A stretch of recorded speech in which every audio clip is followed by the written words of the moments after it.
ya sikat gigi itu ingat ya nggak boleh ketika mandi. Ya biasanya kan kita sepaket gitu ya. Iya, Ya, sepaket. boleh sih, tapi habis itu fokus sikat giginya. Cukup 2 sampai 3 menit. 2 sampai 3 menit.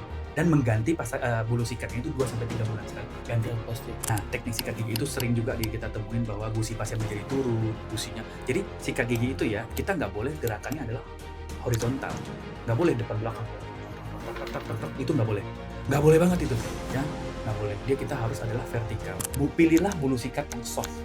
Kalau perlu extra soft bulu sikatnya, nggak boleh medium, nggak boleh hard. Pasta gigi itu nggak perlu penuh-penuh. Kalau dewasa cukup setengah daripada si bulu sikatnya. Nah, jadi sebenarnya sikat gigi itu ya bukan berapa banyak pasta gigi, tapi berapa benar teknik kita.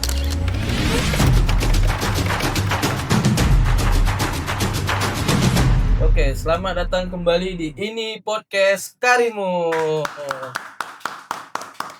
Nah, sobat ini Karimun, dan episode podcast kali ini kita kedatangan tamu yang sangat-sangat kita nantikan karena selama ini mungkin podcast kita terlalu sering berpolitik, pejabat-pejabat, konten kreator. Nah, kali ini kita kedatangan tamu yaitu Dokter Gigi Willy Sanjaya. Apa kabar, Dok? Luar biasa Mas Yogi. Nah, jadi kita di sini bakal sharing-sharing edukasi kesehatan seputar gigi pastinya ya, Dok. Karena mungkin kita tahu gigi ini pasti mungkin berapa persen ya? 90% orang pasti ngalamin ya, Dok. Karena kesehatan gigi ini sangat penting, guys. Dan kita pasti ngalamin minimal gigi berlubang kayak gitu. Jadi kita bakal sharing-sharing sama Dokter Willy nih, guys, tentang seputar gigi kita. Oke, Dok. Apa kabar nih? Nanya Luar lagi. biasa, luar biasa.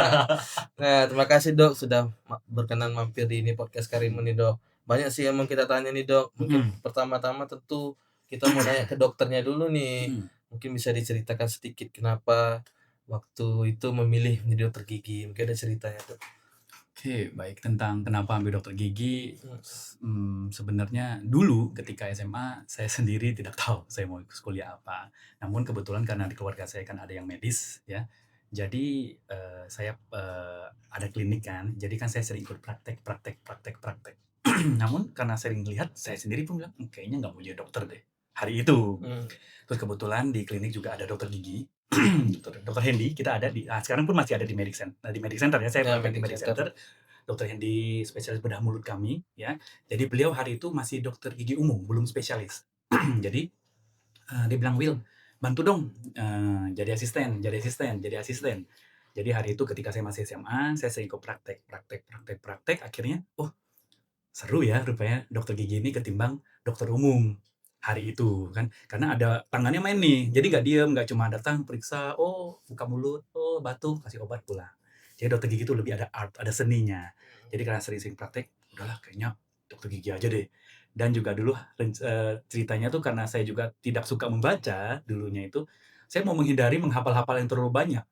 Rupanya sekali masuk lebih banyak daripada dokter umum, tapi bukan berarti dokter umum tidak banyak ya. Iya. Jadi kami juga harus belajar tentang umum dan gigi juga. Ternyata sangat banyak yang harus dipelajari deh dokter gigi juga selain dokter umum itu. Jadi itulah alasan kenapa saya akhirnya udah dokter gigi aja. Sebenarnya karena berawal dari sering jadi asisten, diajak terus begitu. Tentu langsung suka ya, Dok. Nah, itu sangat-sangat menjadi bidang yang dokter sukai berarti ya, dokter gigi gitu. Betul. Nah, Dok, kita lupa spill bahwa Dokter Willy ini dokter gigi di Medic Center ya, Dok. Nah, jadi sekarang mau tanya nih, Dok.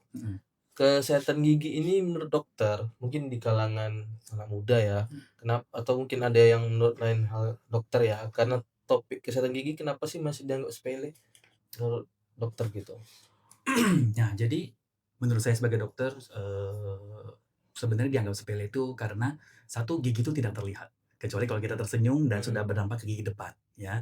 Dan gigi itu untuk menjadi sakit butuh waktu lama sekali. Dan ketika sakit dia nggak langsung sakit hebat. Jadi butuh entar aja lah, masih tar besok.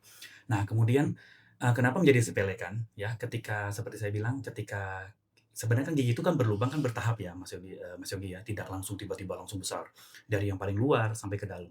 Nah yang paling luar itu ketika sudah mulai garis hitam, titik hitam gitu kan, sebenarnya kan sudah berlubang, tapi karena kita tidak ada informasi sampai ke sana, akhirnya kan cuek lah. Padahal kan kadang-kadang kita sikat gigi kan kita lihat apa itu garis hitam gitu kan, tapi kita cuek sampai akhirnya sakit, barulah kita oh ya ke dokter lah.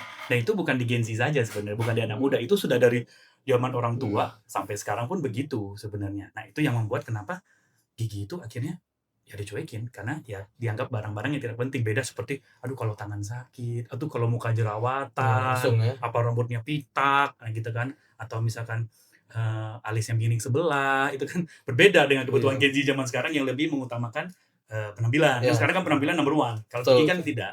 Tapi sekarang menjadi penampilan juga di bagian depan terutamanya. Mhm, Nah, yang belakang pun disepelekan sebenarnya. Padahal yang belakang tuh tidak kalah pentingnya gitu loh Mas mhm. Ei.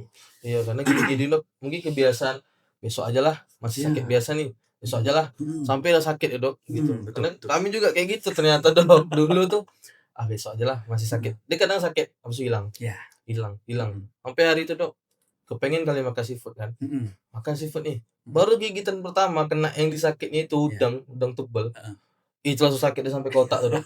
Langsung suruh kan, kemas apa, bungkus-bungkus, Iya, mau balik langsung, langsung nggak pulang ke mood ya, rumah, langsung gitu tidur. langsung nggak mood ya. Sakit Nah, sakit gitu. ya, Itu Dok, mungkin saya itu. bisa ceritakan itu kenapa, gitu Iya, ya Mas boleh itu Yogi Dok. ya.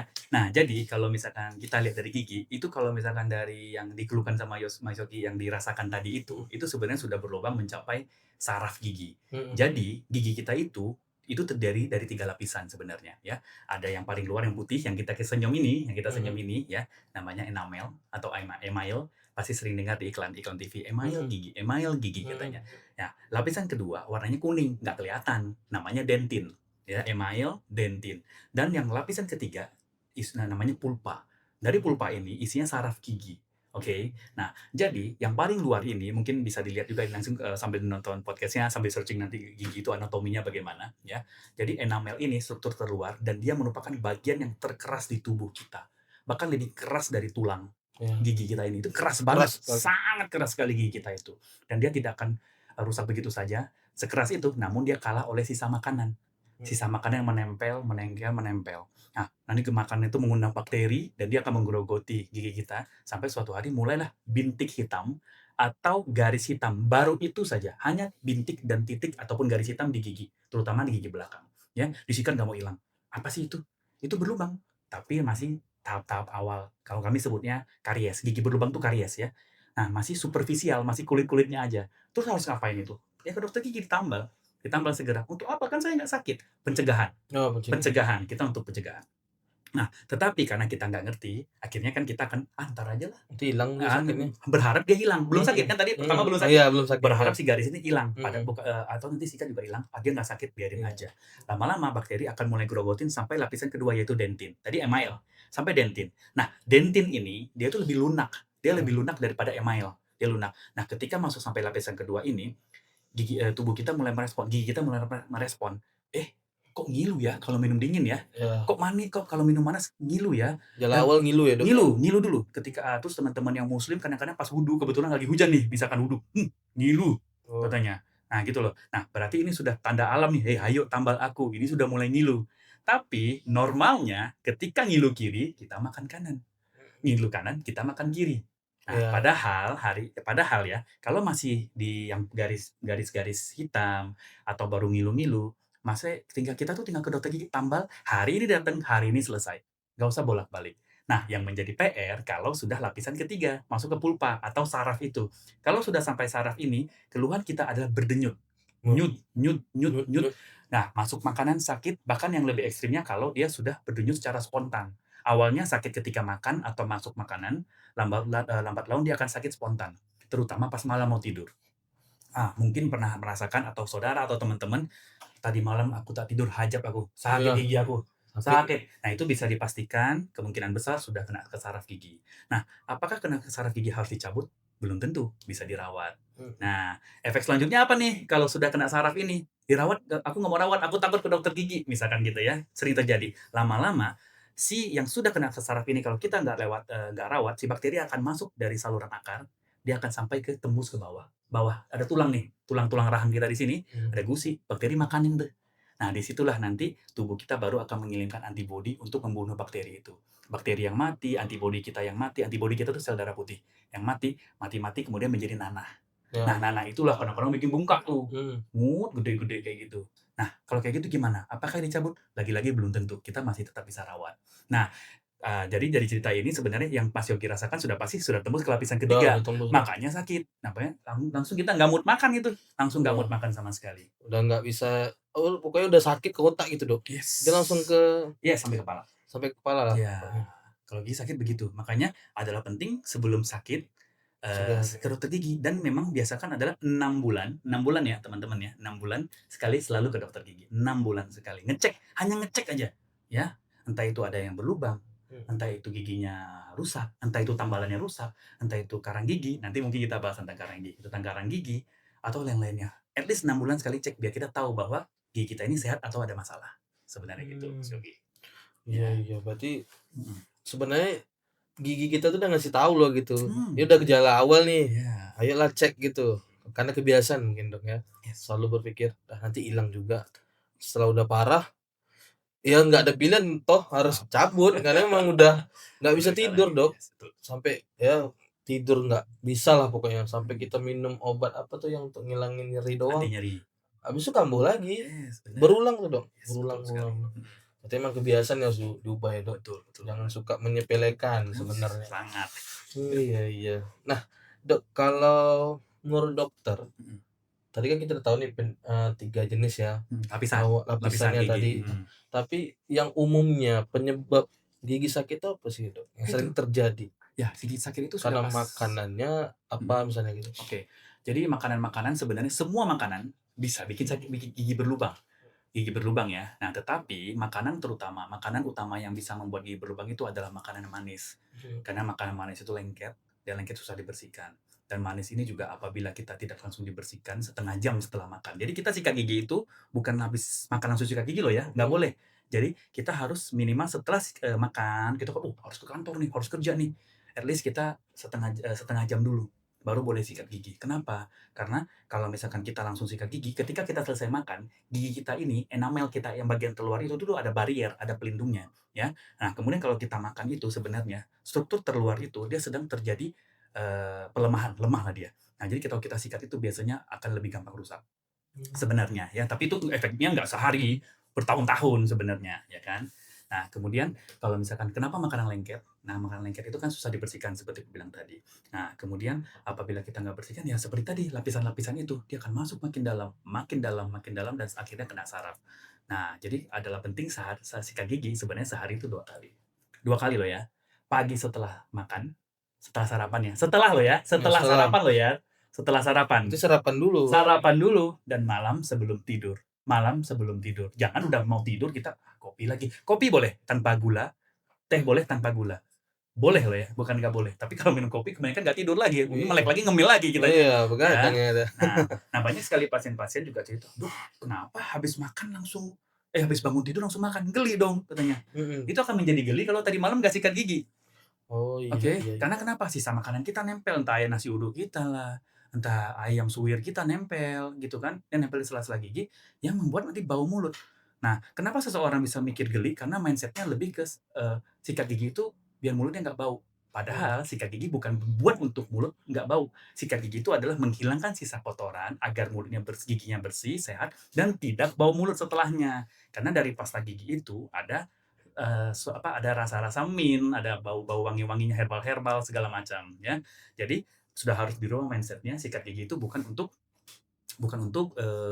menghilangkan bau mulut saja, tapi untuk membersihkan gigi ya. Nah, kita kembali ke tadi, kenapa berlubang, sebenarnya simpel itu, sikat gigi. Kalau nggak sikat gigi, ya habis giginya lama-lama. Berarti Itu sih. mindset kita yang salah selama ini, Dok, ya. Sering ya kadang mikirnya gitu, Dok, bangun tuh kalau sarapan ya sikat gigi dulu. Ya. Habis itu udah setelah makan kita nggak sikat lagi. Baru malam mau sikat gigi lagi. Nah, padahal kan kalau kita kita langsung berangkat ke office misalkan tadi pagi habis makan bawang. Bayangin deh bau bawang. Ya, buat kita nggak bau, buat orang sekitar kita. Mereka akan ngerasa makan bawang nih orang nih. Untuk orang nggak gelian sih biasa aja, tapi kalau untuk orang yang sensitif dia kan merasa risih gitu loh. Kita kan nggak enak sama dianya. Terus makan dulu baru sikat gigi ya, Dok, sarapan ya. Setengah jam setelahnya loh ya. Setengah jam. Iya. Berarti salah. Banyak yang salah nih persepsi nih. Bukan salah, kurang paham. Betul. Karena kita emang perspektif kita nih gigi nih kayak hal yang disepelekan loh, Dok, ya. Banyak sekali. Kami juga ngalamin kayak gitu, Dok. parah sih. Pantes gigi yang langsung sakit waktu itu, Dok. Harusnya kemarin dicek, jangan Kayaknya langsung dicabut. udah ada calonnya nih, Dok. Rawat dulu, dicek dulu, Aduh, bisa harus boleh, dicek dulu, siap. dirawat dulu. Oke, dan sekarang kita mungkin bahas lebih ke mitos ya, Mhm, bagi untuk anak-anak ya, mhm, kayak saya dulu masih kecil lah gitu. mhm, Menurut dokter itu ada balance nggak sama penjelasannya? Kayak kalau kita gigi atas kecabut misalnya, mhm, itu wajib dikubur tuh, mhm, gigi bawah lempar ke genteng. mhm. Itu apakah mitos itu ada kaitannya sama sains itu kayak gimana? Sudah pasti itu yang mitos, bukan cuma di Mas Yogi, saya pun begitu. Ketika saya gigi atas lepas, Mhm, kalau di kami kebetulan bukan dikubur, tapi mhm, berdirinya harus lurus gini, mhm, jatuhin giginya, tuik, dengan harapan giginya tumbuhnya rapi, heeh, gitu ya. Sebenarnya itu tuh sama sekali tidak ada nggak ada, kolerasinya korelasi nggak nggak ada. ada sama sekali, nggak ada, itu hanya mitos. Sebenarnya banyak sekali ya mitos-mitos yang beredar di masyarakat ya. Mhm. Contohnya ketika saya gabung di Karimun, mitos yang saya juga baru dapatkan di Karimun adalah pasien-pasien yang pokoknya nggak boleh cabut gigi di atas jam 12 siang. Wah, itu apa Gitu loh. Nah, korelasinya mitos tuh? toh? Mitos toh? Kenapa nggak boleh? Gitu, nanti katanya darahnya nggak bisa berhenti. Mmm, Wah, itu kan mitos. mitos. Nah, terus aku, mau kasih tahu satu hal yang, sampai sekarang tuh masih menjadi pertanyaan pasien, "Dok, bahaya nggak sih cabut gigi atas, nanti kena mata?" Kan sering dong, "Nanti mata Oh iya, buta." tiba-tiba buta. Nah, itu nanti mata buta, nanti itu mata nanti jadi rusak segala macam. Nah, di sini aku pengen luruskan ya bahwa itu adalah mitos ya. Itu mitos, itu harus dimulai diputuskan, bahwa itu mitos ya. Karena kalau kita cabut gigi memang, dia saraf gigi kita ini, gigi kita kan, muka kita ini banyak sarafnya sebenarnya. Tapi yang saraf yang berhubungan dengan gigi itu, dia ada saraf bawah, mandibula, maksila, tuh di sini ada saraf dekat mata. Nah, sarafnya itu ngelewat ke sini, tapi Mhm, mereka beda jalur. beda Nah, jalur. makanya kalau sakit gigi kadang-kadang kita kedut-kedut di sini, tapi bukan matanya yang sakit kan, yang giginya sini, kepala di samping-samping sini gitu loh. Mhm. Nah, jadi adalah mitos ketika cabut gigi, nanti matanya bute, katanya. Bisa buta loh, minus loh, "Ini kemarin cabut gigi langsung mata gua rusak," katanya. Wah, Nah, itu enggak, gitu enggak, itu nggak ada hubungan sama sekali sebenarnya, ya.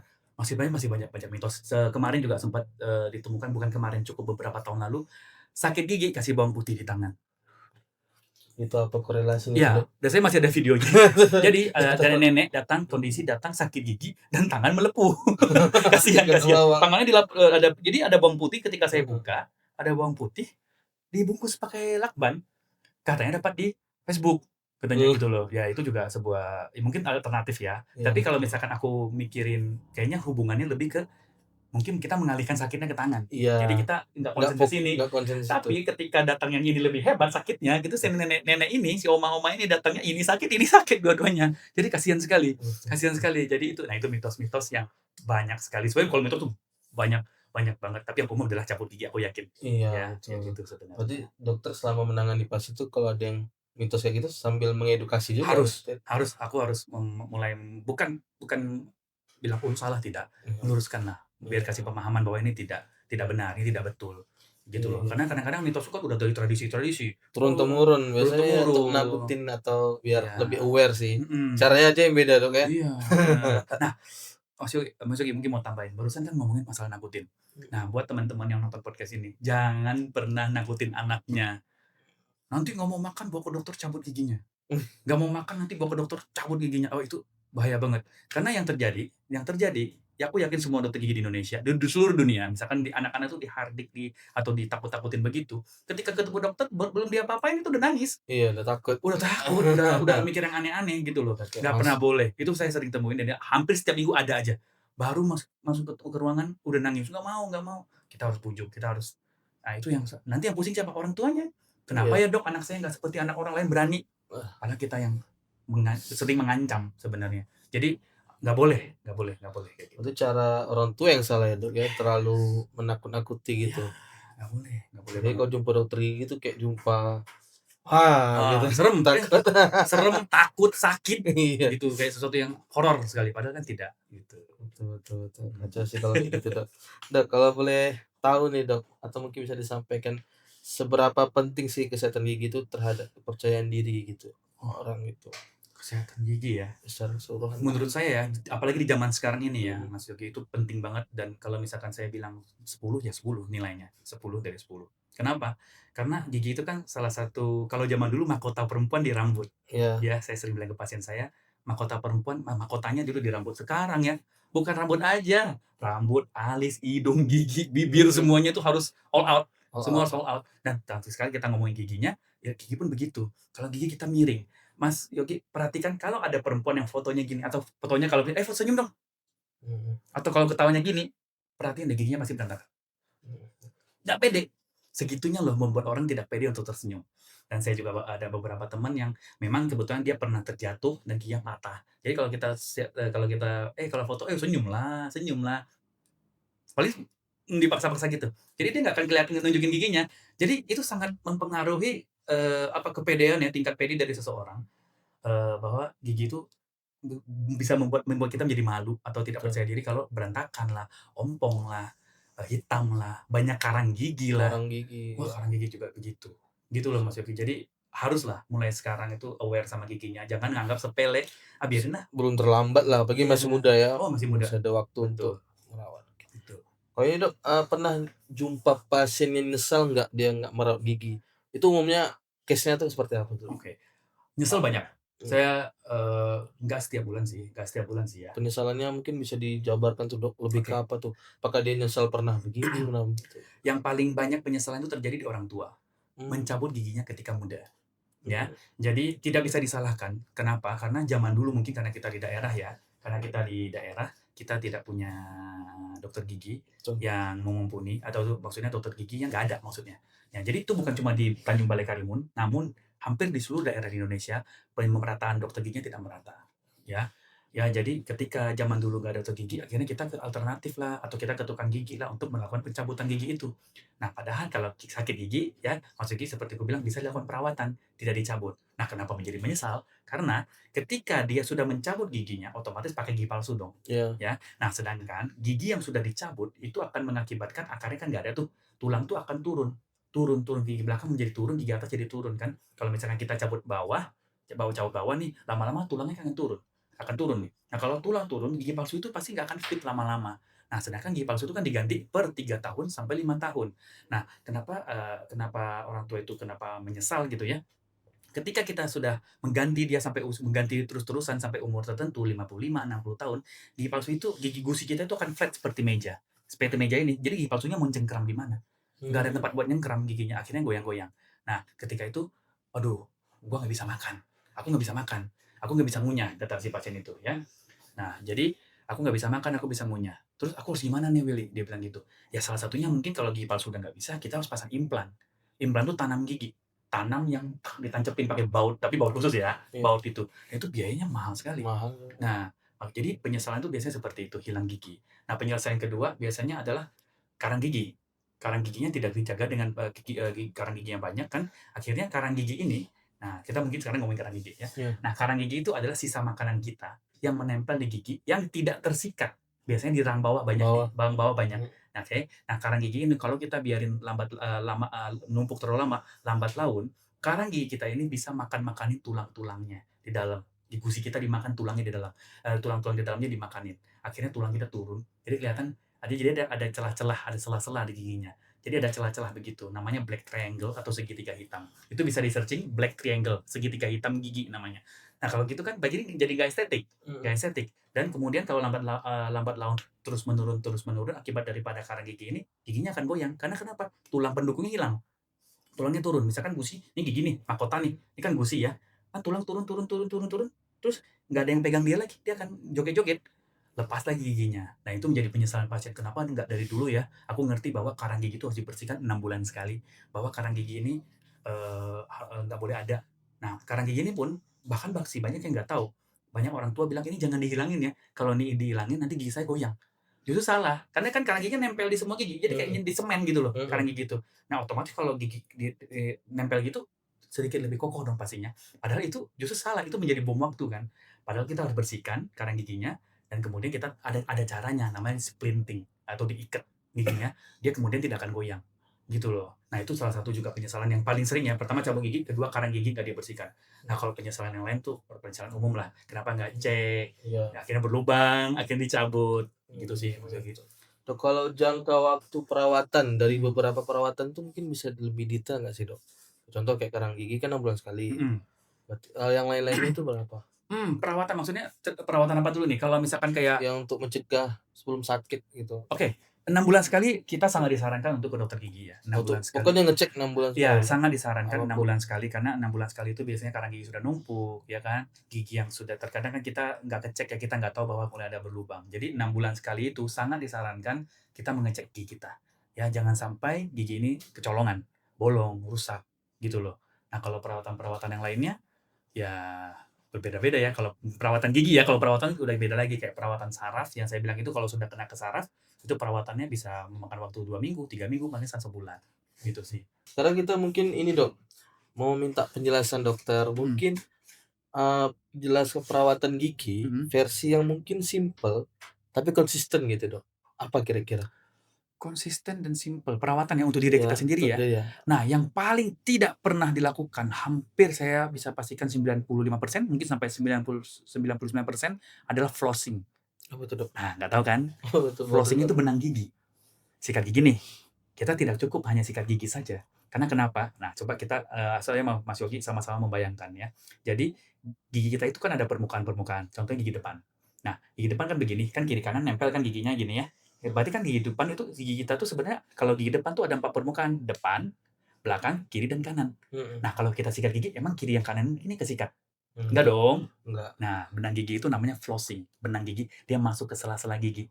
Nah, itu bisa lihat nanti di TikTok ada, di YouTube ada, bisa dicoba dilihat flossing. Flossing itu dilakukan setiap hari setelah sikat gigi. Lebih detail berarti ya Dok ya? Ada caranya ya. Nah, aku nggak mungkin peragain di sini kan nggak ada Mhm, juga alatnya kan. mhm. Nah, flossing nggak pernah dilakukan. Aku yakin 95 sampai 99 tidak pernah melakukan. Ya, terus kemudian kedua adalah menyikat lidah. Ah, tak Nah, tak menyikat pernah sih. lidah, itu salah satu faktor bau mulut soalnya, salah satu faktor bau mulut. Nah, lidah kita tuh harus disikat. Sama, dilakukannya jadi sikat gigi dulu, sikat lidah, terakhir kita flossing, gitu loh ya. Nah, jadi Terus ini 3 hal ini yang paling yang harus kita lakukan sebenarnya yang paling ya kita sendiri, ya kita konsisten, gigi itu akan bersih, dan kemudian sehat ya. Ya konsisten yang lainnya itu adalah ke dokter gigi, sudah pasti.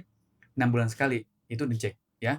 Nah, cuma cek-cek kalau cek-cek saja biasanya free sih, biasanya cuma cek, "Udah pulang lah," gitu oh loh. free ya Dok Kalau berarti? sama saya biasanya, Oh, udah iya iya. Udah udah terbiasa udah kita. ya udah pulang aja gitu kan, nggak Iya, diapa-apain juga, yang biasanya kan ya ngecek pulang ya. aja nggak diapa-apain juga gitu kan. Terus mungkin obat kumur, nah tapi Obat itu tidak kumur, konsisten ya, itu nggak boleh konsisten kayak obat pakai kumur. Listerine gitu ya? Brand ya, Listerine misalkan, itu sebenarnya tidak dianjurkan untuk dipakai setiap hari, ya Heeh, itu hanya menyegarkan dan kebanyakan obat kumur itu kan mengandung alkohol. betul. Alkohol ya, jadi alkohol itu sebenarnya bukan untuk membunuh bakteri ya sebenarnya. Kalau terlalu sering dipakai nanti mulut kita kering. Mulut kita kering, Iya, lagi-lagi ujung-ujung kalau kering apa? Bau betul. mulut lagi. Jadi nggak boleh sering-sering kita, Dulu sering pakai itu kumur-kumur, Dok, nggak malah boleh. jadi kering di sini juga Ya, kulit-kulit kita. ya itu boleh dipakai kalau memang kita sedang mengalami mulut kita tidak sedap atau kita tidak, kok nggak ya, rasanya nggak nyaman ya. Itu pun paling seminggu 2 minggu udah nggak boleh pakai Iya, lagi. karena make itu Ya, bikin ya. agak pede gitu kan. Ya betul, jadi segar kan rasanya Iya, kan. seger. Padahal kalau bau mulut kita tuh harus cari tahu permasalahan di mana. Iya, Jadi itu tidak menolong. Itu bukan menolong, itu hanya ya kita memalsukan lah bau mulut kita. Paling 10 menit, 15 menit udah hilang, mhm. nanti sumber yang utama akan keluar lagi, gitu Ternyata loh. habit kita yang selama ini mungkin nggak tahu bahwa mandi itu bukan sebatas gosok gigi doang yang tadi Dok ya, sikat lidah, Mhm, flossing tadi ya. mhm. Kalau itu rutin udah pasti gigi itu 100% sehat ya Dok Ya ya. pasti sehat, Lagi pasti sampai ke sehat. sela-selanya itu Ya, nggak pernah kita lakuin ya Dok, flossing namanya, flossing gitu. flossing, dental flossing Itu namanya. bisa dibeli berarti Dok ya? Ada e-commerce banyak banyak banget, dia tuh ada yang bentuknya benang, ada bentuknya udah dibikin yang packaging-nya lebih gampang, yang handle-handle kayak gitu ya, dia kecil-kecil, bisa dibawa ke mana-mana. Floss deh, pertama kali floss, pasti berdarah, karena kita nggak biasa, tekanan gusi kita ini Oh, sensitif. iya. Nah, Kan kebanyakan orang benang kan soalnya. ya benang itu bukan benang-benang lain, benang Mhm. khusus dia, ya benang Lembut khusus, apa? lembut, ya cukup lembut ya dan halus dia. Nah, jadi kebanyakan pasien setelah saya edukasi untuk flossing, datanglah kunjungan selanjutnya misalkan entah mau nambal atau mau ngapain, "Dok, kenapa jadi berdarah? Saya takut," katanya. Mhm. Enggak, eee, tekniknya dibenerin, kita ajarin tekniknya segala macam. Biasanya kalau di klinik kan aku Iya, bisa karena nggak ada aja terbiasa kan. iya, gitu. Mhm. Kalau masalah habit yang normal lah Dok, sikat gigi 2 kali sehari tadi. Mhm, Seringnya itu menurut dokter salahnya di mana? Kalau misalnya masih kejadian juga giginya mhm. rusak tuh, salahnya di mana Dok? Teknik Apakah caranya, teknik. tekniknya? Nah, teknik sikat gigi itu sering juga kita temuin bahwa gusi pasien menjadi turun, gusinya jadi sikat gigi itu ya, kita nggak boleh gerakannya adalah horizontal, nggak boleh depan belakang, tak tak tak tak tak tak, itu nggak boleh. Nggak boleh banget itu, ya, nggak boleh. Dia kita harus adalah vertikal. Jadi sebenarnya gusi sikat gigi kita itu seperti bendera kita merah ke putih, gusi ke gigi. Jadi dia harus miring 45 derajat. Tapi jujur itu agak rempong sebenarnya. Mhm. Ya 45 derajat. Misalkan ini bulu sikat nih. Ini kan gusi, ini gigi. Jadi kita harus 45 derajat sikatnya ke gusinya. Terus kita cungkil ke atas, set, sikat, sikat, sikat, set. Misalkan gini nih, gigi ya. Kebayang ini kan gigi banyak nih berjajar nih. Mhm mhm. Gigi ya. Iya. Nah, terus sikat giginya arah ke gusi, kalau gigi bawah, gigi bawah. Nah, arah ke gusi 45 derajat, set, cungkil ke atas. Tujuan kita adalah mengeluarkan sisa kotoran ya Iya. di sela gigi, di antara gusi. Biar keluar, biar keluar. Nah, satu adalah tekniknya ya. Jadi kan pertama yang samping-samping ini kan dicungkil-cungkil ya, kayak tadi gue bilang 45 derajat ya. Yang depan tuh atas bawah, sik, sik, sik, sik, sik, gitu. Atau membulat juga boleh ya. Kemudian yang boleh horizontal tuh adalah permukaan kunyah. Nah, itu tuh silakan. Yang kemudian yang jarang disikat adalah bagian dalam. Orang bagian dalam nggak, hampir kebanyakan pasien nggak disikat. Sebenarnya kan bagian dalam itu harus disikat juga. Dimasukin ke dalam sikat giginya. Sikat gigi itu bukan ketika mandi.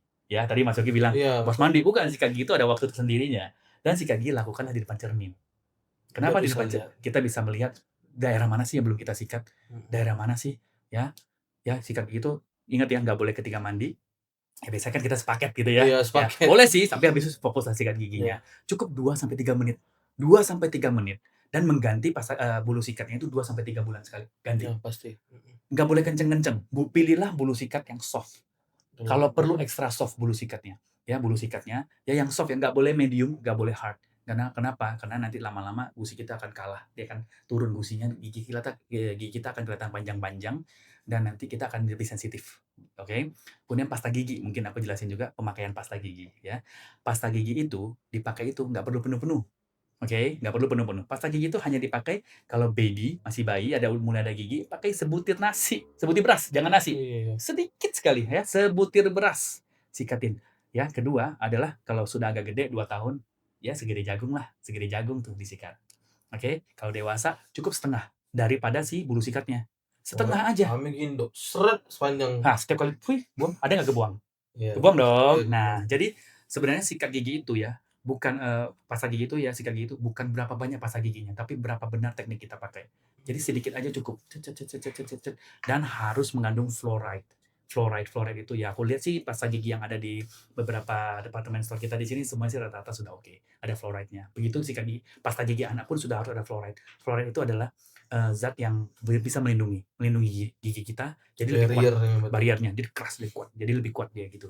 Nah, Oh. dan setelah selesai sikat gigi, kumur-kumur nggak usah banyak-banyak, 2 kali cukup. 2 kali, 3 kali cukup. Karena kenapa? Kita mau si fluoride itu nempelnya lama di gigi, jadi gigi kita keras dan kuat. Gitu loh Mas Yogi. Baru tahu nih, Dok. Dari sinilah kita baru tahu, Dok, banyak habit yang harus dirubah berarti ya. Iya, iya. Selama ini habit yang salah, turun-temurun juga sih biasanya Bener. dari orang tua. Oke, banyak pelajaran nih, Dok. Nah, sekarang kita mau bahas tentang ini, Dok. Kita tahu sekarang masyarakat mudah mendapatkan akses informasi kesehatan, termasuk gigi lah, di Ya. media sosial gitu. Iya. Nah, menurut dokter, media sosial itu justru lebih banyak membantu atau kadang bisa bikin masyarakat salah kaprah gitu? Memaknai yang diterimanya lah, misalnya terkait kesehatan gigi apa, ternyata nggak segampang itu loh gitu. Ya, jadi sebenarnya dengan ada media sosial ya, pasti sejujur banyak sekali, dapat informasi pasien itu. Pasien jadi lebih aware. Pasien pasien yang kalau saya ketemu di lapangan ya, pasien-pasienku, dia lebih aware merekanya. Tetapi aware-nya terkadang malah menjadi salah. "Ini Dok katanya ini, katanya ini, katanya itu." Di TikTok Ya. ini katanya. Nah, TikTok ini. Nah, jadi tidak menyalahkan, tidak, tapi tidak bisa edukasi kesehatan itu kita ngomong tentang gigi itu hanya dari video 30 detik. Atau TikTok berapa lama sih paling lama?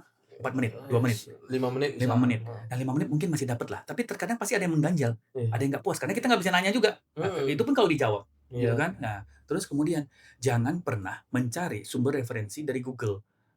Kalau jurnal boleh, karena kenapa? Kalau misal kita cari Google, apalagi, misalkan, apa namanya tuh, blog orang gitu ya, itu kan dia menceritakan pengalaman pribadi. Betul, Atau betul. saya begini, paman saya begini, saya begini. Jadi itu menurut pandangan mereka, bukan pandangan medis, gitu loh. Jadi kalau misalkan ingin mencari informasi kesehatan, tanyalah sama orang kesehatan.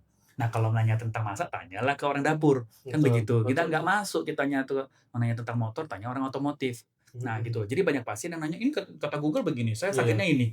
Ya kita harus merubah mindset-nya lagi, itu cukup susah karena terkadang mereka sudah terlanjur dapat yang dari ini, dari media sosial segala macam gitu loh. Tapi bagus dengan ada media sosial sejujurnya, sangat Iya, bagus sekali. bagus. Pasien jadi lebih aware. Lebih Banyak kok aware. pasien, aku sering nanya untuk pasien yang pertama kali datang, pasti kutanya, "Kok tumben tiba-tiba kamu mau bersihin?" "Ya udah aku lihat di TikTok nih harus bersihin." Gitu loh, karang gigi. "Ya dok ini aku lihat di TikTok rupanya dokternya bilang kalau bolong hitam-hitam tuh bolong kalau ditambal." Berarti bagus dong, dia Mhm, menerima dengan sangat baik. mhm. Nah, tapi kadang-kadang informasi itu kan miss yang kubilang Iya, tadi, nggak berarti lebih sampai. ke source-nya harus yang bener yang Iya, bagus ya, Dok? iya, source-nya harus benar gitu loh. Mhm, Kadang-kadang yang miss-source itu yang ngaco jadinya. iya. Nah, terus juga ada pasien yang, percayalah bahwa dokter memberikan obat itu tidak sembarangan. Ya contohnya kalau misalkan obat itu diberikan perlu, apabila perlu. Jadi, "Dok, saya baca kalau saya sakit gini, saya harus dikasih obat ini." Enggak, kamu nggak butuh. Kamu nggak butuh obat itu, kamu cuma butuh obat ini misalkan. Nah, saya bengkak nih gusi saya," katanya. "Saya harus dikasih anti radang."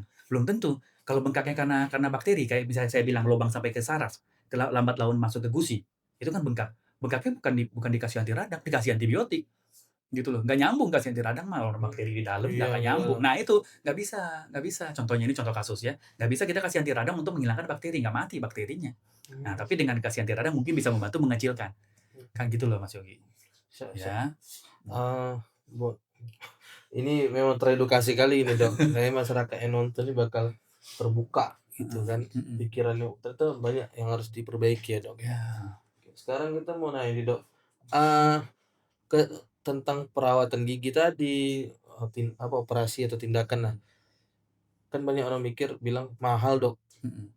Sebenarnya realnya kayak apakah di-cover BPJS atau seperti apa? Untuk Nah, kesehatan gigi ini, Dok? oke baik. Nah, ngomongin tentang BPJS ya, sebenarnya BPJS itu kan program pemerintah ya, Mas Yogi ya, dan itu meng-cover Mhm, cabut gigi, tambal gigi, rawat saraf pun ditanggung kalau sudah lubang, ya ditanggung. Cuman kalau memang kita kebetulan di daerah, kita kan, Karimun ya, itu dirujuknya ke Batam, sementara ini. Tapi harapanku suatu hari kita ada dokter spesialisnya yang bisa melakukan perawatan itu. Nah gitu loh, karena, nanti baru bisa kita rujuk nggak usah jauh-jauh sampai ke Batam, di sini aja gitu loh. Nah kenapa harus ke Batam, ya memang peraturan begitu kita harus ke Batam gitu loh untuk melakukan perawatan si BPJS ini. Nah cabut gigi, bersihkan gigi, itu free. Nah, kita kan punya BPJS, manfaatkan, gitu loh. Nah, sebenarnya perawatan gigi itu nggak mahal, Mas Yogi. Gigi itu murah banget, seperti kita menjaga kesehatan. Ya kan sekarang jalan kaki, jogging mhm, kan mhm. gratis Iya, sebenarnya. iya. Gigi itu juga gitu. Nah, jadi ngomongin masalah biaya tadi, saya jujur banyak nggak banyak lah, mungkin total mungkin sudah ada 20 pasien yang nanya, "Will, ada nggak sih obat yang bisa bikin gigi gua kuat? Gua beli dah." Gitu. "Gua beli dah," katanya. Kebetulan mungkin banyak duit ya, gitu. "Kenapa?" Bilang gitu, "Gigi gua rusak terus," kata si pasien ini, "gigiku rusak terus, ada nggak obatnya?" "Ada," aku bilang gitu. Ambil uangnya 30.000 ke sana, beli pasta gigi sama bulu sikat gigi, aku bilang gitu. "Itu obatnya Iya, itu itu obatnya. obatnya itu obatnya," aku bilang gitu. "Obatnya itu, nggak ada yang lain." Karena gigi kita itu hanya perlu dijaga, disikat, Mhm, disikat tok. Nah, gitu loh. Nah, aku juga mau mau kasih tahu, banyak sekali pasien yang salah kaprah jadi begini, "Dok, gigiku ini rusak gara-gara mamaku pas hamil nggak minum kalsium." mmm, Wah, aku bilang. Jadi, aku bilang, "Mamamu sudah mengandungmu 9 bulan nih, mhm. ya, capek-capek, mual-mual, muntah-muntah, pas dia mau melahirkan udah perjuangan nyawa taruhannya gitu kan, keluarlah dirimu. Setelah umur belasan tahun, 20 tahunan kamu salahkan mamamu." Mhm. Gitu. Padahal gigi kita itu gara-gara apa Mas Yogi tadi? Nggak sikat Iya, gigi. enggak. Karena kita yang salah, itu Habit kita kita salahkan yang salah. mama. Nah, kita yang menyalahkan orang tua kita, gitu loh. Nggak bisa mamamu, apa hubungannya mama mengandung terus kita gigi Iya, rusak? Nggak ada hubungannya, enggak nggak ada. ada hubungannya. Jadi, itu masih sering dan sampai detik-detik kemarin baru-baru pun ada gitu, "Mamaku lah nggak kasih Iya, nggak minum acuh. kalsium." Loh, kok bisa mamaku disalahin? Nggak bisa mama disalahin, gitu loh. Ya, jadi perawatan gitu nggak mahal. Nah, tapi begitu dia sudah lubang besar, apalagi harus diimplan, itu menjadi mahal, gitu loh, itu jadi mahal. Satu implan tuh bisa 1 motor. Satu implan, Walah, satu batang gigi, itu kalau mau ditancapin blek gitu, bisa dapat 1 motor loh kita. Semahal itu loh gigi. Kalau sudah rusak. kalau sudah rusak. Ya, padahal kan free dikasih Iya, Tuhan. padahal Nah, mhm, kenapa orang merasa perawatan gigi itu mahal? Karena Tuhan kasih kita gratis. Tuhan kita, "Nih, ambil gigi gua kasih 2 fase loh, gigi susu dan gigi dewasa. Jaga dengan baik." Dikasih gratis loh. Nah, ketika rusak, berbayar. Makanya kita merasa, "Ih, mahal ya, mahal ya, mahal ya." Itu. Karena gigi itu kan berbeda dengan berobat ke dokter umum. Berobat dikasih obat, gigi itu kan ada bahan, ada alat. Itu yang menjadi mahal sebenarnya. Itu loh, tapi mhm, lagi-lagi ada BPJS, iya. free, manfaatkan. Aku sering kok sounding ke pasien, "Ada BPJS nggak?" "Pakai, mau pakai," aku bilang gitu. Sebenarnya sih gitu. Padahal untuk perawatan dini aja free, ada Iya, BPJS kan, harusnya free. kita mencegah dari awal ya, Dok, Ya, ya. kalau udah sampai ke implan tadi ya udah emang Ya. semahal motor mau tak mau karena Iya, kesalahan kita juga kan. kita butuh gitu loh, Iya. ya. Tapi BPJS tidak menanggung estetika ya, estetika mobil. Oh, behel. Oh, nggak Kalau bisa. BPJS pakai behel Dok banyak nih yang mau. Ya, kalau BPJS menanggung estetika, emak-emak pun pergi perawatan muka. Glowing semuanya, semua Glowing pasti glowing semua. nanti. Jadi nggak ditanggung. BPJS itu Apa hanya menanggung kesehatannya. betul, Gitu. apakah ada yang bakal memprogramkan seperti itu ya Dok ya? Langsung rame nih Iya. estetika semua. Ya. Semua pakai behel, semua glowing ya Dok? Iya, pakai BPJS free Oke. semuanya. Oke Dok, jadi kita kan udah panjang nih bahas soal edukasi kesehatan. Sekarang mungkin ya mumpung dokter ada di podcast kita, mungkin banyak anak Karimun yang pengen jadi dokter gigi misalnya. Nah, mungkin dokter bisa bercerita nih waktu pertama kali jadi dokter muda, waktu itu ekspektasi dokter itu seperti apa dan realitanya ternyata seperti apa. Mungkin sebelum jadi dokter nih berpikir jadi dokter tuh susah lah gini gini gini. Padahal realitanya seperti apa sih Dok? Biar anak-anak Karimun ini mungkin semakin termotivasi lah untuk jadi dokter gitu. Ya. Jadi saya justru sangat mensupport ya kalau teman-teman adik-adik kita ini mau jadi dokter gigi, karena di Karimun kita sangat kekurangan dokter gigi. Kita kekurangan dokter gigi kita cuma berapa sih, 20, 30-an, ya itu pun tersebar di pulau-pulau. Kalau bisa ada spesialisnya, gitu loh ya. Nah, kenapa saya mau dokter gigi ya, jujur tidak mudah. Saya jujur sangat sulit. Ya sangat sulit sekali karena dari SMA yang belajarnya biologi, IPA kan, IPA Iya. biologi, fisika, kimia, nggak gitu, nggak begitu ada di situ. Hal baru, mungkin ada, tapi nggak banyak, hal baru kebanyakannya. Terus ditambah yang tiba-tiba kita dari SMA ke perkuliahan, gaya hidupnya kita berbeda, segala macam berbeda. Terus dengan dosen yang lebih cuek ya, kalau SMA kan, "Mana PR-mu?" Iya. Dosen mah nggak peduli, nggak ada masuk, ya udah, nggak mau, ya udah. Nah, terus awal-awal susah, kukirain gampang, ternyata sangat berat gitu loh. Contohnya di semester 1 kaget, saya kan dokter gigi ya, ngapain saya lihat mayat? Saya lihat jenazah ngapain? Saya lihat mayat. Ternyata kan saya, semester 1 itu, semester 1, semester 2 belajar tentang tubuh manusia dulu, dari kepala sampai kaki, head to toe kami sebutnya, ya. Jadi sampai kaki. Kenapa? Karena nanti obat yang, dari gigi itu bisa nyampe ke mana-mana, dari obat yang diberikan itu bisa sampai ke mana-mana, atau si pasien itu sedang mengkonsumsi obat apa, itu akan ngaruh ke giginya, kan begitu. Tapi itu panjang lagi pembahasannya, ya. Nah, jadi kenapa harus belajar itu, kaget, loh kok semester 1 disuruh lihat mayat. Kita kan lihat orang meninggal aja kita serem, mayat itu yang udah diformalinin, udah Iya. puluhan tahun, udah kaku, udah kering gitu. Ya belajar anatominya, belajar segala macam yang udah dibelah-belah. Itu kaget, ya itu kaget. Tapi aku nggak tahu sekarang masih ada lihat itu atau enggak. Ya terus, cukup, kalau misalkan dari segi biaya mungkin ya, kalau kita mau dari segi biaya. Ya kalau kedokteran gigi cukup, besar biayanya, saya nggak bisa ngarang ya, jadi maksudnya memang cukup tinggi, tapi ada terkadang yang bisa mendapatkan beasiswa, gitu loh, beasiswa, dan setelah itu kita bisa praktek di tempat pemerintahan, itu semuanya free, kan gitu loh. Nah, ke dokter gigi itu mahal itu adalah beli alat, beli Iya, alatnya alat-alatnya. mahal, karena dokter gigi itu tanpa alat, ya nggak bisa kerja, itu sih sebenarnya Mas Yogi, ya. Jadi, saya cerita sedikit, saya semester 2 saya kan belajar di dokter umum banyaknya, giginya sedikit. Jujur saya hampir sempat mau mundur. Hari itu saya merasa berat banget. Saya cerita sedikit ya, ini. Terus ada satu dosen saya, dia dokter gigi juga. Saya cukup appreciate hari itu dia meluangkan waktu, dia cancel semua pasiennya, dia temenin saya konseling lah, cerita 2 jam. Itu merubah mindset saya semua. Semangat, wah kayak hidup baru ceritanya nih, kayak hidup baru lagi. Wah saya semangat lagi. Dan itu saya kejar semuanya lagi, saya coba ulang dari awal lagi, ternyata semester 3 ya full tentang gigi. Semester 1, semester 2 untuk umumnya udah nggak ada. Jadi tetap ada selip-selip sedikit tapi lebih ke gigi. Tapi di situlah semangat, karena di semester 3 itu sudah mulai tentang gigi semua. Semester 1, semester 2 tentang dokter gigi dan dokter umumnya. Tapi aku nggak tahu sistem yang sekarang. Tapi harusnya sih sama, nggak akan beda gitu loh. Terus yang paling sulit itu menurutku pas koas. Koas tuh koasisten. Kalau zamanku sebenarnya dokter gigi muda. Sangatlah susah menjadi seorang koas mencari pasien. Jadi maksudnya gini, kami dokter gigi cari pasien, beda dengan dokter umum, ya. Kalau dokter umum itu kan mereka kan ke rumah sakit yang memang bekerja sama atau rumah sakit pendidikan yang bekerja sama, ya. Jadi kalau setauku ya, dokter umum itu nanti mereka ada stasenya. Misalkan stase jantung, ya nanti mereka ke poli jantung, misalnya entah berapa bulan atau berapa minggu, nanti mereka akhir stase itu mereka ujian. Terus paru akhir bulan ujian. Kalau kami sistemnya requirement, tuntutan kerjaan. Contohnya harus nambal 5 gigi depan, 5 gigi belakang. Dan harus kontrol. Minggu depannya baru boleh ujian stase ini, stase nambal misalkan gitu. Nah, logikanya sebagai ini menurutku ini sebuah kesulitan. Mas Yogi, "Mas aku udah tambal giginya, minggu depan datang kontrol dong." Jarang nggak mau datang. Nah, sekarang jadi dari yang cuma gigi 5 gigi depan, 5 gigi belakang, kadang-kadang kami harus sampai 20 pasien baru kecapai 10-nya ini. Ya, Waduh, itu yang berat. berat. Nah, itu yang menjadi berat, itu yang jadi berat. Nah, terus cari pasien tuh unik-unik. Nah, terus cari pasien yang hilang gigi satu di depan. Kita harus nyari pasiennya. Nah, gitu loh. Nah, terus logikanya siapa yang mau jadi pasienmu? Dokter yang tidak qualified, maksudnya kita cuma dari segi teori ya, maksudnya kita baru mau terjun ke, masyarakat, tapi dengan bimbingan dosen, ada dosen di belakangnya dan dengan bekal ilmu di S1 namanya yang sudah mumpuni. Kan sebelum koas itu kan kami kan harus selesai S1 dulu, ada ujian lulusannya dulu. Nah, dan sebelum ke pasien-pasien, kami antar teman dulu, nambah antar teman, nyuntik antar teman, nyambut sih nyambut enggak. Nah, gitu loh. Jadi itu menjadi susah, ketika koas itu susah banget. Jadi harus ada teori, belajar buat laporan juga. Nyari pasien itu sih menurut aku ya dari segi kedokteran gigi, nyari pasien tuh yang paling berat menurutku. Kalau masa pendidikannya berapa lama tuh, Dok? Kalau S1-nya 3,5 tahun, koasnya 2 tahun.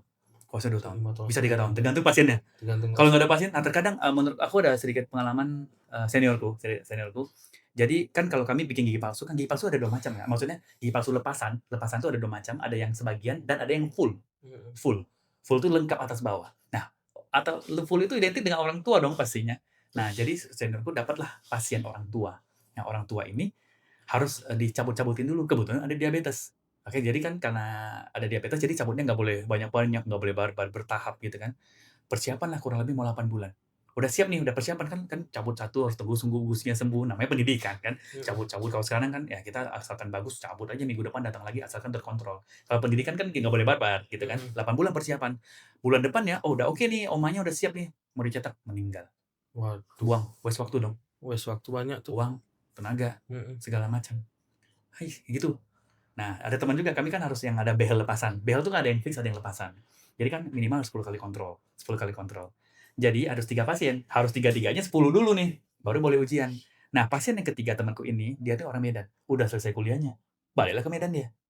Dibeliin tiket dong, buat kontrol ke 10. Wow. Nah itu. Yang banyak tangan berarti, Dok. Ya itu, temanku, wow. Tolonglah, nggak mungkin dong nyari pasien lagi dari awal. Kontrolnya itu per 2 minggu sampai sebulan sekali. Kita waste waktu bisa 6 bulan sampai 10 bulan. Ya itu, mau nggak mau beliin tiket lagi, balik dong. Sama kayak yang meninggal tadi lah, Dok. Minus banget itu. Ya itu, udah siap. Nah ini kan diabetes, dia diabetes, jadi itu kayaknya udah tua juga. Padahal selama perawatan tuh baik-baik aja. Tiba-tiba mungkin ada komplikasi apa, begitu loh. Nah itu tantangan, itu berat. Tapi tidak berarti kita mundur ya, karena kita pasti harus, aku selalu bikin, aku sendiri, dulu selalu aku taruh di wallpaperku, bayangin ketika kamu pakai baju putih itu. Baju dokter itu. Dulu kan belum ada scrub. Dokter kan belum pakai scrub zaman dulu. Belum kayak film-film Korea nih. Scrub ini ramainya ketika pas mulai Covid. Dulu kan dokter masih pakai ini, pakai jas kan. Ini kan mulai pas ramainya lah. Ada drakor-drakor ataupun Covid. Baru mulai kayak gini. Covid kan kita pakai yang APD, lama-lama mulai scrub. Gitu loh. Lebih enak gini atau pakai jas? Plus minus ya. Kalau anak-anak lihat jas putih takut nangis. Betul. Oh, ini lebih enjoy ya. Ya. Jadi semangatku itu aku taruh di wallpaperku. Bayangin ketika kamu sudah pakai jas itu.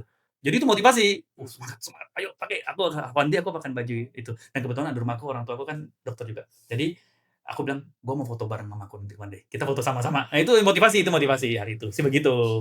Hari itu begitu. Menurut dokter kan tadi tantangan banyak nih selama koas gitu. Kalau menurut dokter, seorang dokter itu apakah kadang ada ngerasa insecure, minder atau capek atau gimana tuh? Dia gimana cara dokter menjaga mental health gitu sama dokter? Mental health ya. Mental health ini zaman-zaman sekarang baru ada ya. Mental health Gen Z baru ada ya. Zaman dulu mana ada, diomelin mah gas aja. Oh ya siap salah. Dulu nggak ada. Jadi capek ya dulu. Pasien banyak nih. Kalau selama praktek ya, pasien banyak. Kebetulan kan sistem sekarang kan adalah, kalau saya menerapkan di klinik itu sistemnya janjian. Pasien janjian. Jadi saya sudah memporsir pasien sehari, misalkan aku cuma bisa 5 ya 5, aku bisa 14 ya 14, aku bisa 10 ya 10. Nah, kita kan ada setengah jam 1 atau 1 jam 1 atau bahkan satu pasien 3 jam 4 jam pun ada, tergantung tingkat kesulitan daripada kasusnya gitu loh. Jadi nggak langsung dihajar-hajar. Nah, kalau capek, semua kerjaan pasti capek ya. Nikmatin aja. Nah, kebetulan kan ada hobi ya, kita hobinya larinya ke hobi gitu. Saya suka mancing, saya pergi mancing gitu kan, hobi banget. Mancing ya, Dok, ya? Sangat suka mancing. Jadi kalau saya jenuh, saya capek, ya mungkin saya bilang pagi ini jangan diisi pasien. Saya kan kebetulan praktek pribadi. Jadi pagi ini jujur kadang-kadang capek, lelah ya. Aku bilang kita besok jangan diisi pasiennya. Misalnya tapi misalnya pasiennya mulai jam 9 ya kan, kadang pasien mulai jam 8, besok mulai jam 10 ya, misalnya kayak gitu. Kalau mau rehat lebih panjang, karena hari ini sudah capek banget. Kadang-kadang gitu. Tapi kan sistemnya appointment ya, janjian. Jadi pasien tuh kita sudah atur. Jadi aku sudah tahu jam berapa sih aku harus stop, jam berapa aku selesai, udah ada estimasi kerjaannya. Nah, tantangan bahasa. Bahasa penjelasan ke pasien. Karena kalau kita tahu di Karimun, di daerah ya, bukan di Karimun, daerah-daerah, kebanyakan kan masyarakat kita kan kalau untuk orang zaman dulu kan mereka kan tidak begitu teredukasi ya, maksudnya. Jadi edukasi itu mendobrak pemahaman mereka tuh sulit. Apalagi yang sudah tua, kita bilang masalah karang gigi tadi, ini harus dibersihkan, nggak boleh nih, jangan dibersihin, ini yang bikin gigiku nggak goyang, yang karang gigi tadi itu. Ini kalau bersihin hilang nih gigi gua nih, katanya, copot-copot nih, gitu. Nah, kadang-kadang itu yang menjadi tantangan di masyarakatnya. Sebenarnya nggak sulit kok, tapi cukup menyenangkan. Tapi kita baru tahu loh dokter suka mancing loh berarti. Oh, hobi banget, boleh kali ngajak saya mancing. Ikut lomba mancing dok? Enggak. Kan banyak lomba-lomba mancing. Di Kosal ya, ada jajan. Saya hitung tuh kemarin ada 220 batang joran. Saya lihat, saya hitung ya. Istriku lewat kan, saya hitung ya 220 batang. Ramai yang mancing rupanya gitu. Nggak ikut dok, coba lah. Gak ada infonya. Terus kadang-kadang kan di hari-hari libur, saya kan baru ada keluarga ya, keluarga lah. Nggak mungkin saya pergi mancing. Gorok nanti saya. Siapa tahu juara dok. Iya juga ya. Oke dok, mungkin sedikit terakhir mungkin tentang apa yang orang jarang tahu tentang perjuangan dokter sejak muda itu lah tadi. Ada orang yang nggak tahu gitu apa dokter. Karena kita sebenarnya pengennya sesi ini tuh kayak ngedukasi anak Karimun yang menjadi dokter gigi sih. Ya mungkin mereka mau jadi dokter gigi tapi langsung pinter nih, kayak susah nih. Oh ya. Gitu. Oke, ini buat teman-teman ya. Saya cukup senang dari pasienku sudah 2 orang yang jadi masuk dokter gigi ya. Di Karimun tuh? Yes. Kebetulan satu kampus denganku juga, di kampus yang sama. Aku cukup senang. Bukan karena aku yang mengedukasi sih sebenarnya, tapi mungkin mereka memang mau dan kebetulan aku bisa masukin ke kampusku. Dan aku cukup senang dengan kampusku dengan alat yang lengkap semua segala macam. Tapi untuk adik-adik ya, teman-teman yang mau jadi dokter gigi ya, aku sangat appreciate dan aku sangat mensupport gitu loh ya. Sekolah lah dokter gigi, apapun lah sebenarnya, tapi dokter gigi ya. Sekolah lah dokter gigi, karena aku kan seperti aku cerita tadi, aku sempat mau mundur di semester 2. Ya kan karena sulit lah, nggak bisa ngikutin segala macam. Tetapi ketika kita kuliah, kita kan sedang bergaul dengan orang yang semua mau jadi dokter juga nih. Ya dong, circle kita pasti dokter semua. Yang orang yang mau sukses, mau jadi dokter, mau pakai jas putih tadi gitu loh, yang mau pakai jas putih itu, gitu kan. Jadi aku sering dulu ya pada saat itu ketika sudah down, teman-teman pasti support. Oh, support, yolah, jangan ayolah. Kami dulu komit angkatan tuh komit, kita masuk bareng, keluar bareng. Masuk bareng, keluar bareng. Masuk bareng, keluar bareng. Itu kan kami di ospek. Jadi kita di ospek untuk jadi satu keluarga ceritanya, di satu keluarga. Kita di satu keluarga loh ceritanya. Keluarga di perantauan ceritanya gitu loh. Saat masuk barengan, keluar barengan. Walaupun nanti keluar nggak barengan sebenarnya. Tapi kan kita akan mulai, itu lulus, kita akan datang. Kita akan datang gitu kan. Nah, nggak usah takut karena di zamanku di perkuliahan itu selalu aja tantangan pasti ada, tapi teman-teman itu selalu support keluarga, support system yang sangat positif ya, sangat bagus sekali ketika saya kuliah hari itu. Teman-teman yang luar biasa sih, teman-temanku itu luar biasa sekali. Tapi kita pasti nanti ada seleksi juga, walaupun kita seangkatan, kita pasti akan mulai seleksi alam. Ini jadi teman kita, support system. Nggak ada dokter yang sekolah dokter mau gagal, nggak ada. Semua mau sukses. Apalagi lihat perjuangan untuk orang rumah gitu kan. Saya kalau ngitungin OSPP kuliah juga saya mikir hari itu, wah sehari sekian loh dikeluarin orang tua saya loh. Banyak ini, harus sekolah nih. Gitu. Iya, tapi tetap jas putih itu yang saya menjadi motivasi. One day aku mau pakai jas itu, bukan hanya untuk bergaya, tapi dokterku, gelar dokterku gitu. Sebenarnya kayak gitu sih, Mas Yogi. Ya. Semoga banyak anak Karimun ya dok. Harus. Karena apalagi dokter bilang tadi kekurangan ya dok ya. Menurut saya ya, menurutku kurang. Karena gini, menurut peraturan daripada peraturan yang ada sebenarnya, standar dari sebuah negara ya, perbandingan antara dokter gigi dan pasien itu 1:2000. Syaratnya, yang sehatnya loh ya, sehat tuh. Yang aku tahu ketika aku masih pendidikan, Bandung salah satunya, 1 banding hampir di bawah 2000. Namun di kotanya, di daerah nggak ada dokternya.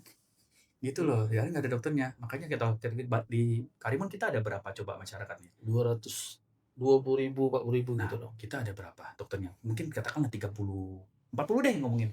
Kurang banget kan? Kurang banget. Makanya banyak pasien yang terkadang susah. Nggak ada dokternya jauh, kadang jauh. Nah, gitu loh. Ya, sekolah lah. Aku sangat support. Semoga banyak lahir putra-putri Karimun ya dok. Karena kita udah di ujung nih.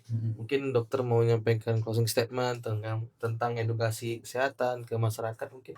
Oke. Lihat sini aja. Lihat sini. Ya buat teman-teman di Tanjung Balai Karimun ya, atau di kepulauan di Kabupaten Karimun ya. Usahakan selalu cek kesehatan giginya minimal 6 bulan sekali, bawa anaknya, bawa orang tuanya, apapun ceklah giginya, jangan sampai terlambat gitu loh. Karena kesehatan gigi itu penting banget ya, penting sekali untuk ya kesehatan kita, karena dari gigi yang bermasalah akan mempengaruhi kesehatan kita, terutama untuk anak-anak yang sedang tumbuh dan berkembang. Ya, kalau contohnya kalau anak-anak itu giginya sakit, nggak mau makan, ya nggak sehat nantinya dia, ya nggak berkembang gitu ya. Terus mungkin saya ada tambahan sedikit Mas Yogi. Boleh. Ya ini saya mau di luar daripada kesehatan gigi ya, saya mau jelasin bahwa pemerintah kita melalui BPJS ya teman-teman ya, ada menjalankan namanya program pengelolaan penyakit kronis atau singkatannya Prolanis. Prolanis. Nah, Prolanis ini adalah sebuah program pemerintah yang untuk khusus pasien-pasien dengan penyakit kronis yaitu diabetes dan hipertensi atau darah tinggi. Kencing manis ya, diabetes, kencing manis, dan darah tinggi. Dan kebetulan pemeriksaan ini berlaku di seluruh Kabupaten Karimun dan gratis ya. Pemeriksaannya gratis. Jadi pemeriksaan itu adalah pemeriksaan darah.